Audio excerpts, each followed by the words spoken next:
Chit funds township పేర్లతో భారీ మోసానికి పాల్పడ్డ అక్షర సంస్థ బాధితులు మరోసారి రోడ్డెక్కారు. హైదరాబాద్లోని ఇందిరా పార్క్ దగ్గర ఉన్న ధర్నా చౌక్లో ఆందోళన చేశారు. వందల మందిని మోసం చేసి వేల కోట్లు లూటీ చేసిన వారు దర్జాగా తిరుగుతున్నారని వారు ఆరోపించారు. పేద మధ్యతరగతి వర్గాలే లక్ష్యంగా దోపిడీ చేస్తున్న సంస్థలపై కఠినంగా వ్యవహరించాలని వారు డిమాండ్ చేశారు. ఇందిరా పార్క్ దగ్గర ధర్నా చేస్తున్న అక్షర చిట్స్, అక్షర టౌన్షిప్ బాధితులకు సిపిఐ ఎమ్మెల్యే కూనమనేని సాంబశివరావు మద్దతు తెలిపారు. బాధితుల పక్షాన నిలబడతామని ఆయన హామీ ఇచ్చారు.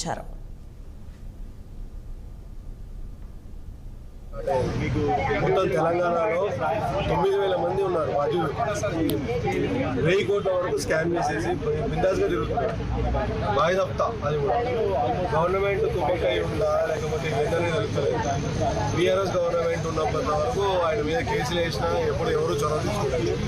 తెలంగాణ గవర్నమెంట్ ఇప్పుడు కాంగ్రెస్ గవర్నమెంట్ వచ్చిన తర్వాత ఆయన మీద కేసులు వేస్తే ఆల్మోస్ట్ ఒక 100 కేసులు వేసినాము. 100 కేసులు వేసినాము. అరెస్ట్ అయ్యిండు, 16 రోజులు రిమైండ్గా ఉన్నాడు. అప్పటి నుంచి బయటికి వచ్చినప్పటి నుంచి ఇప్పటిదాకా ఎవరికి కనిపించలేదు. అంతగా చేస్తున్నాడు, పోతున్నాడు, ఎక్కడ ఉంటున్నాడు అని తెలుస్తలేదు. మయం భోజాలో ఉంటాడు. అక్కడ రిజర్వ్ పర్మిషన్ తీసుకుని వెళ్ళాలి, పర్మిషన్ దొరకలేదు. కమిషనర్ సైబరాబాద్ కమిషనర్ దగ్గర కూడా వెళ్ళాం, సిటీ కమిషనర్ దగ్గరికి వెళ్ళాం. మాకు ఎక్కడి నుంచి సరిగైన రెస్పాన్స్ లేకుండా పోయింది. అందుకే ధర్నా చౌక్లో వచ్చి ధర్నా చేద్దామని నాకు డిసైడ్ అయ్యి ఇక్కడికి వచ్చి కూర్చున్నాం.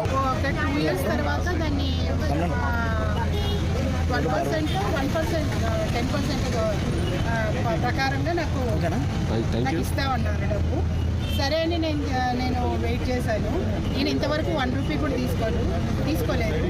ఇది మా ఆయన యాక్సిడెంట్లో చనిపోయాడండి. యాక్సిడెంట్లో చనిపోతే నాకు అమౌంట్ వచ్చింది.